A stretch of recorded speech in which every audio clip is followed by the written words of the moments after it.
Welcome back to another video, and today we will be reacting to how did ancient humans survive without medicine. Let's get straight into it.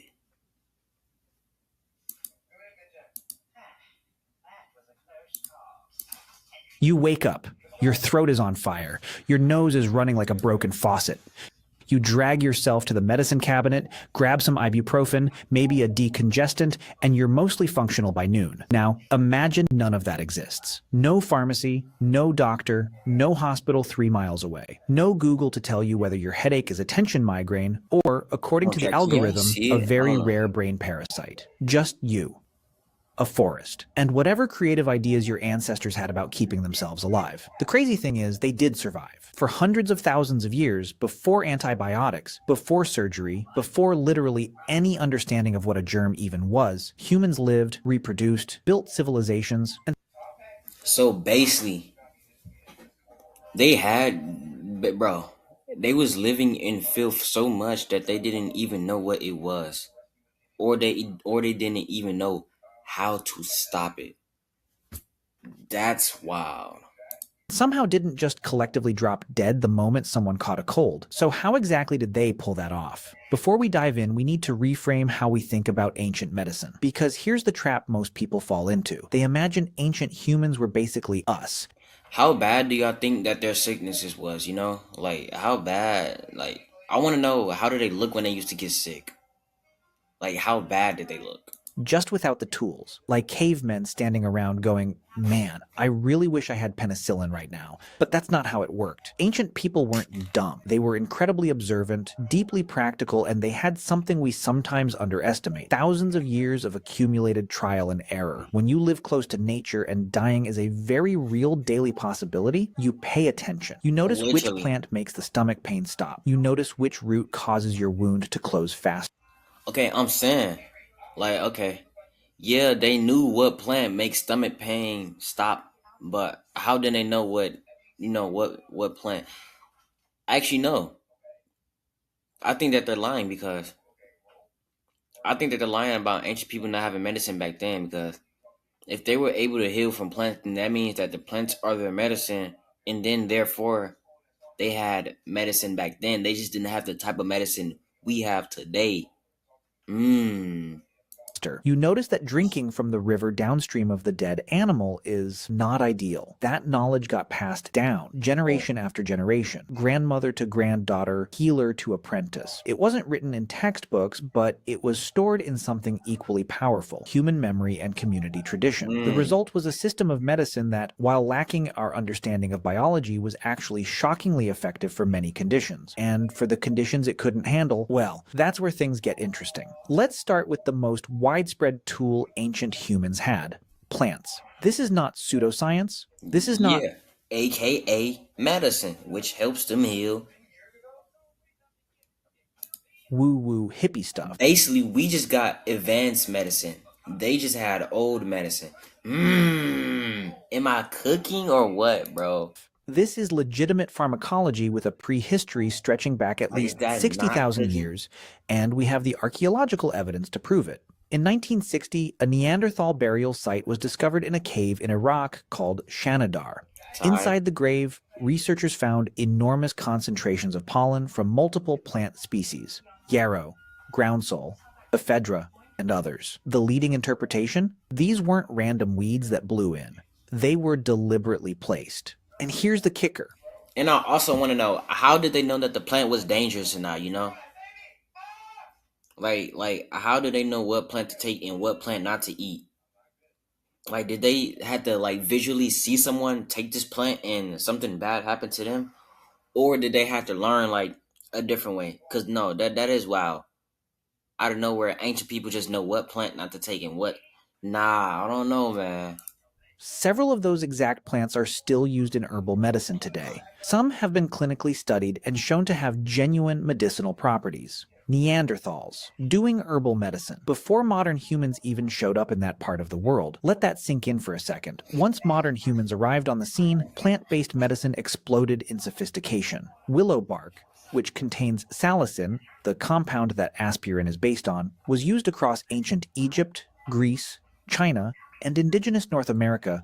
That's what I'm saying. Like, how did they know to use the willow bark? Like, how did they know what type of tree this was, what the tree had, and how can the tree help and heal the people in the community? How did they know? Like, actually, To treat pain and fever independently on completely separate I low key continents think I'm because tweaking. people noticed chew this bark, pain goes down. Simple cause and Okay. effect repeated millions of times over thousands of years. Garlic was used Okay, as an that's how they figured out. antibiotic by That's ancient okay. Egyptians and has actually been shown in modern studies to have real antimicrobial properties. Turmeric, used for millennia in Ayurvedic medicine, contains curcumin, which has documented Because of the anti-inflammatory vitamins and effects. stuff. Echinacea, long used by Native American tribes for immune support, is still in every pharmacy today. But it goes even deeper than that. Ancient healers weren't just randomly chewing on whatever looked interesting. They developed sophisticated preparation methods. They knew to boil certain plants and not others. They knew that some roots were only effective. But how? How did they know what plant to boil? If they never, I don't know. When dried. I They don't know. combined plants in specific proportions and observed what happened. Some ancient herbal preparations involved dozens of ingredients, each playing a specific role. Some as the active compound, some to mask bitter taste, some to help with absorption, some to counteract side effects. That's not folk magic. Okay. That's empirical pharmacology without the lab coats. Ancient people were, in a very real sense, running one massive, uncontrolled clinical trial. The sample size was all of humanity. The methodology was chaotic. The death rate from failed experiments was admittedly pretty high, but the results surprisingly solid. Okay, now let's talk about some. You telling me back then they was just trying stuff, like just trying stuff on random people to see if it would work, and then they would know. Well, of course, but Something that kills people fast and that ancient humans had to deal with constantly. Wounds. Whether from hunting, war, accidents, or just tripping over a log in the dark, wounds were everywhere. And without modern antiseptics and sutures, a bad cut could easily become infected and kill you within days. So what did they do? First, honey. Ancient Egyptians used honey on wounds extensively. And it wasn't just a superstition. Honey is. But my thing is, see, look, here's what I'm trying to say. I'm trying to say, how did they know, like, way back then, how did they know that the honey had the vitamins to cure things and help with wounds and stuff like that? You know, like, how did they know what the vitamin C, the vitamin D, the help, everything? Just how did they know? Remind you, these were cave people. So you really gotta, like, think and try to put it together and see how they figured out this stuff.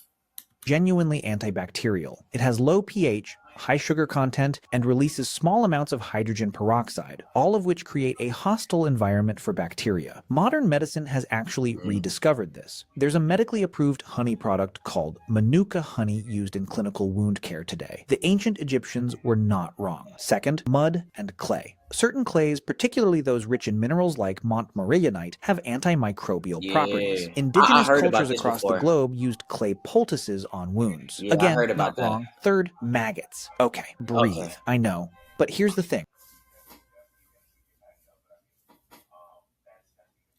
Maggots? Why? So look. Imagine this. Imagine this. An ancient person. Okay. Actually, no, I got even better. Imagine you a kid. Hey, mommy. Hey, daddy. I have a cut. What do I do? Here comes father. Oh, move. I know what to do. He picks up a maggot and inserts it. What? Bro. Maggot therapy, where fly larvae are applied to infected wounds to Oh, no. That's not it, bro. eat away dead and infected tissue, was used by indigenous Australians, Mayan people in Central America, I wonder what and would they do if one military like surgeons slipped throughout in, like, history. And it is still used today in modern hospitals for wounds that don't no. respond to antibiotics. Maggots only Vibe code. Gang.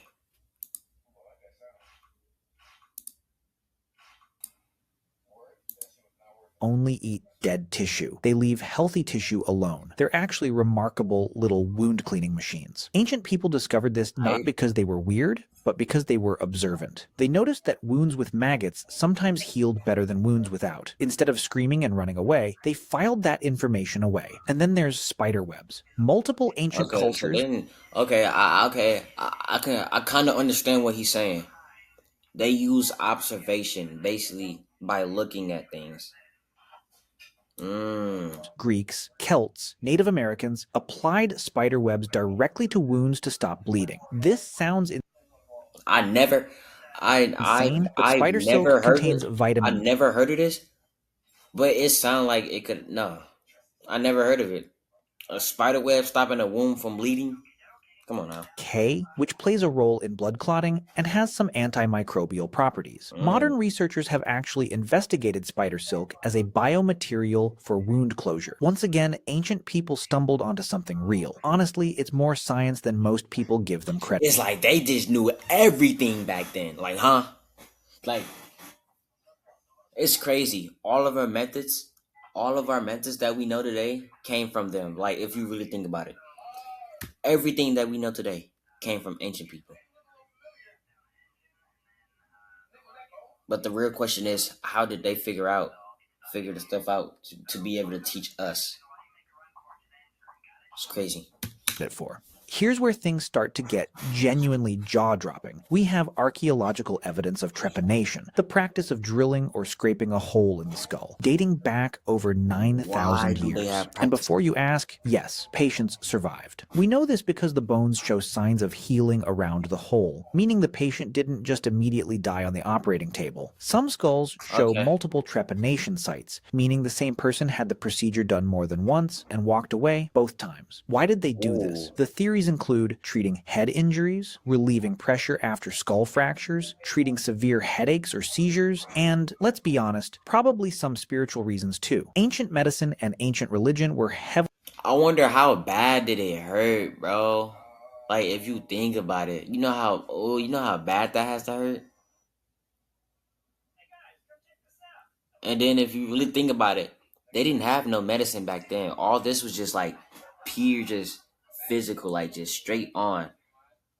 I know that stuff hurted. And sometimes it's hard to separate where one ended and the other began. But here's what we know for sure. They were doing brain surgery 9,000 years ago with stone tools, and people were surviving it. We also have evidence they got that of amputations that healed cleanly. A skeleton found in France dating to around 7,000 years ago shows a forearm amputation with clear signs of bone regrowth, meaning the patient survived long enough for the stump to begin healing. That required not just the surgical act, but post-operative care, wound management, keeping infection out, feeding and supporting a recovering patient. That's not a lucky accident. That's a functioning medical support system. To put that in perspective, effective antiseptic practice in modern medicine only became standard in the 1860s, when Joseph Lister figured out that maybe doctors should wash their hands before operating. For context, hospitals in the 1840s had higher mortality rates than battlefield surgeries because the conditions were so unsanitary. The infection risk from a 19th century hospital was sometimes worse than just staying home and hoping for the best. Ancient trepanation surgeons, working outdoors in fresh air with clean stone tools,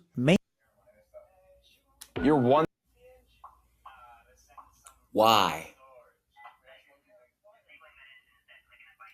Why? Like, what is Google Premium doing? I mean, not Google. YouTube Premium, oh my God. May have accidentally had better sterility conditions than 19th century European surgeons. The universe has a dark sense of humor. Now here's something that doesn't get talked about enough when people ask this question. Ancient humans didn't just survive because of the medicine they used. They survived because of what was inside them. An immune system that had been shaped by millions of years of evolutionary pressure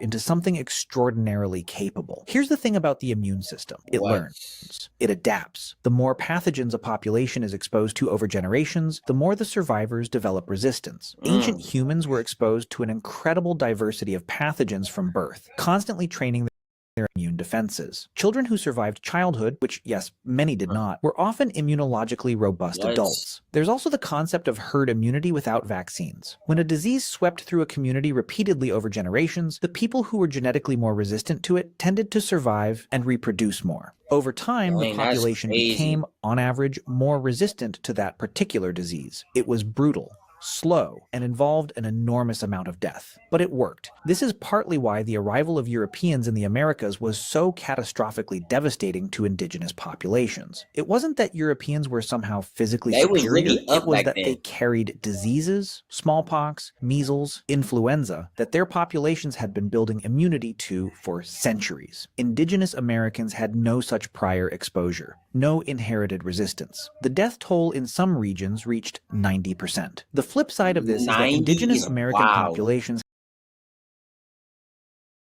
had against local European settlers often struggled with. The immune system is, above all, a Right. record of what your ancestors survived. Modern research is increasingly pointing to the gut microbiome, the trillions of bacteria living in your intestines, as Yeah. central to immune function, mental health, and overall well-being. Uh-huh. Ancient humans, it turns out, probably had a spectacular microbiome by modern standards. Why? Because they ate an incredibly diverse diet of wild plants, fermented foods, and animal products. Because they were Dang, that is regularly exposed to that is soil and the crazy. microorganisms in it. Because they weren't sterilizing everything around them. Fermented foods, in particular, appear across almost every ancient culture. Fermentation was originally a food preservation technique. You ferment things so they don't spoil. But what fermentation also does is load food with beneficial bacteria. Kimchi, sauerkraut, kefir, kvass, injera. Every traditional culture had its version, and every version was a probiotic supplement that would make your local health food store jealous. Type. Recent studies comparing the gut microbiomes of modern hunter-gatherer populations to industrialized I just thought about something. I just thought about nah. I hear ya. Like imagine gooning back then, bro. I don't know. I don't know why I thought of that. I'm just saying, like, imagine gooning back then, bro. The niggas just literally stare at the picture. No, I ain't gonna lie. Now that I know they had it, bro. They probably had it wild back then. Like, imagine. Let's just get back to the video, bro. I don't know. I don't know. populations find striking differences. The hunter-gatherers Oh have yeah. dramatically higher microbial diversity, and higher microbial diversity is consistently associated with better immune function, lower rates of autoimmune disease, and better metabolic health.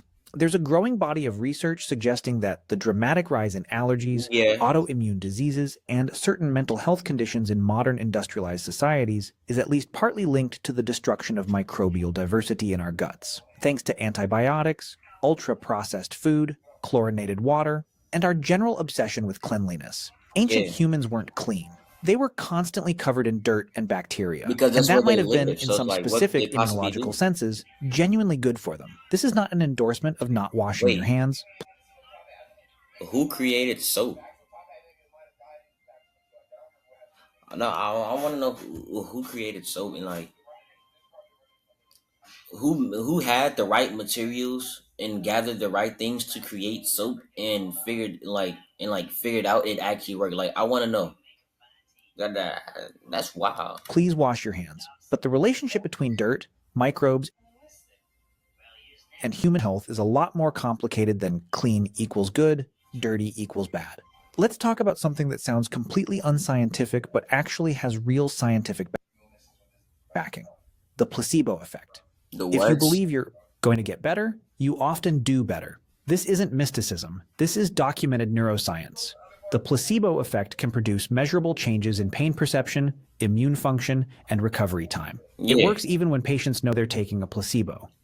It's one of the weirder and more fascinating corners of human biology. Ancient healers, shamans, medicine women and men, witch doctors, whatever name you want to use across different cultures, understood this even Witch if they didn't doctors. have the language for it. The ritual surrounding treatment mattered. The confidence of the healer mattered. The community support mattered. The belief that something was being done mattered. When a shaman performed an Yeah. elaborate The reason this all matter is only because of belief. If you have no belief in nothing, then nothing won't happen. Like if you have no belief system, everything just falls and collapses, nigga. Cause you have no belief.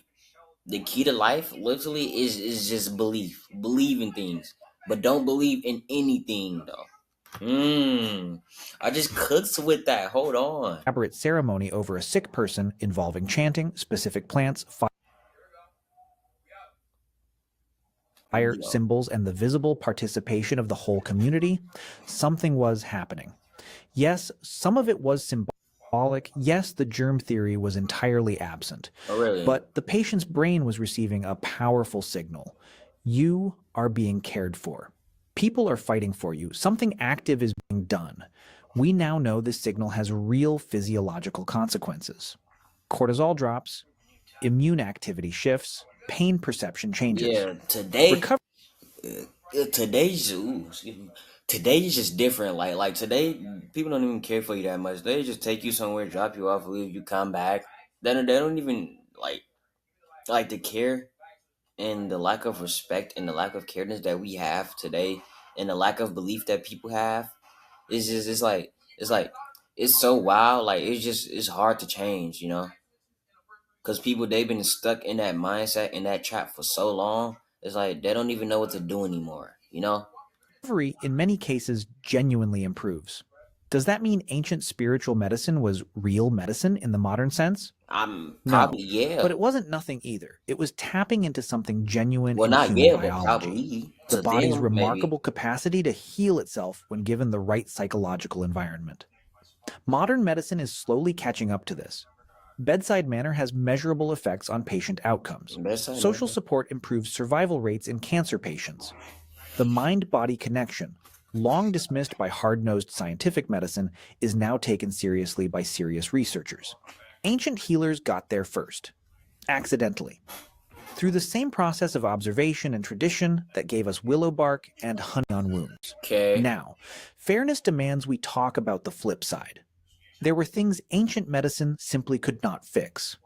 Bacterial infections that crossed certain thresholds were death sentences. Appendicitis, a blocked Oh, appendix that ruptures, killed people that we now save with a routine 1 hour surgery. Childbirth what? was extraordinarily dangerous for both mother and child. Dental Childbirth. Oh my god. Do you? Oh my. Yo. Like if you really think about pain and childbirth back then, bro, those are two things that don't go hand to hand. Yeah, I know they was in pain so much, bro. Crazy. infections that spread to the jaw could be fatal. Broken bones that healed incorrectly led to permanent disability. Infant mortality was staggering. In many ancient populations, somewhere between 25% and 50% of children died before reaching adulthood. 25 to 50. Life expectancy numbers from ancient times look terrible, What? often averaging 30 to 35 years, but this is heavily skewed by those childhood deaths.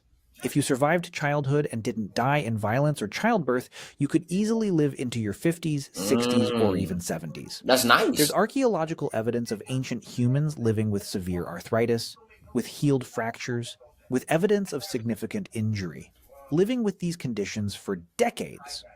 Old age existed. All right, It though. just wasn't guaranteed. They And here's they living with perhaps the those most like sobering thought. they living good Many though. of the diseases that killed people in the ancient world still kill people today in parts of the world without access to modern medicine. Malaria, tuberculosis, cholera, diarrhea. I ain't lie, it's low key crazy. Cause if you really think about it, no matter how you may live, where you may live, or what your living condition is, somehow people still find a way to live good. Just have a good life. Basically, life is about nothing but being happy. Just be happy. You know, no negative, no negative energy. Nothing. It's all positive things. And for you to be happy, you have to think happy, you have to act happy, and you have to do happy. Okay? If you're not being happy, acting happy, or thinking happy, those are the three problems that's causing whatever you're going through that's bad is what you're going through. That's those are the three problems. You're not acting happy, you're not thinking happy. You're not even at least try to help someone, you know? And that's why I'm gonna end this video off.